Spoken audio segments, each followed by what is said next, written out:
সকলোকে নমস্কাৰ জয়সেব A to Z content ভিডিঅ'লৈ আৰু এটা ভিডিঅ'লৈ আপোনালোকৰ মাজলৈ মই হাজিৰ হ'লোহি। এই ভিডিঅ'টোত আপোনালোকক আখনি চাটনি কেনেকৈ বনায় সম্পূৰ্ণভাৱে আপোনাক সকলোখিনি দেখুৱাম। আপোনালোকে ভিডিঅ'টো চাই থাকক, বলক ভিডিঅ'টো আৰম্ভ কৰোঁ।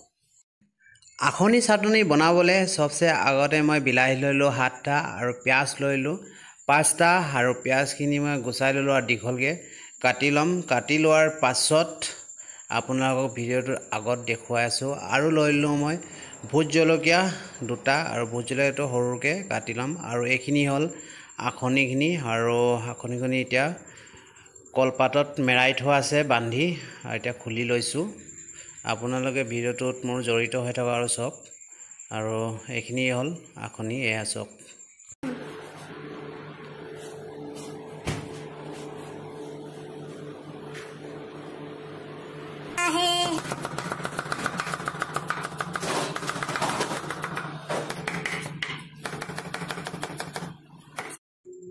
পিঁয়াজখিনি দীঘলকৈ কাটি ল'লোঁ। কাটি লোৱাৰ পাছত এতিয়া বিলাহীখিনিও কাটি লৈছোঁ, আৰু মই 2টা ভোট জলকীয়া লৈছিলোঁ, 2টা ভোট জলকীয়াও কাটি ল'লোঁ।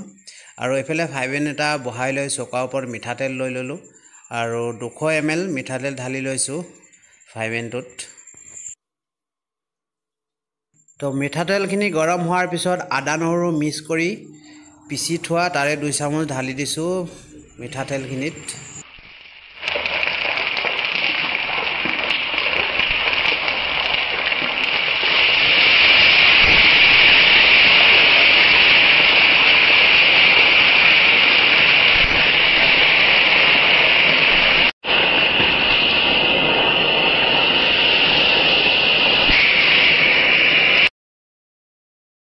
আদা নহৰু পেষ্টখিনি ৰঙাকৈ ভাজি ল'লোঁ। ভাজি লোৱাৰ পিছত কলপাতত থকা আখনিখিনি লৈ লৈছোঁ, আৰু লৈ পেলাই তেলত ঢালি দিছোঁ।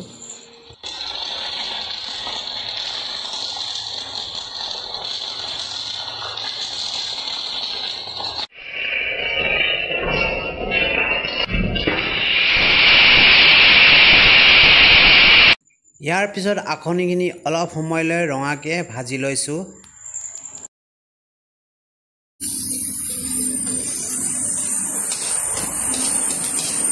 এইখিনি আৰু অকণমান ভজাৰ পিছতে পিঁয়াজ আৰু বিলাহীখিনি দিম।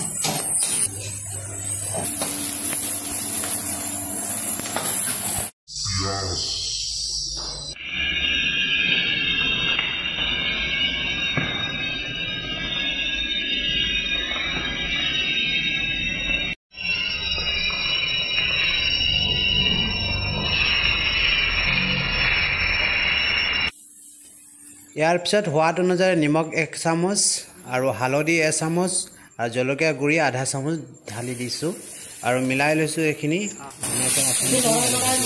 চাটনি কৰি দিম, তাৰপৰা আখনি বনাই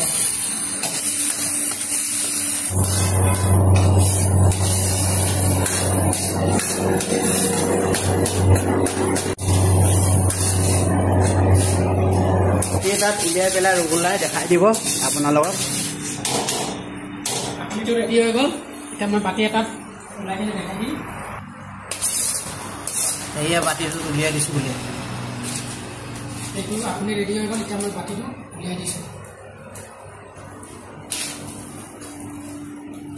এতিয়া কাষ্টমাৰক দিব পাৰি আৰামছে, বা কোনোবা অতিথিক আহিলে দিব পাৰি আপোনাৰ।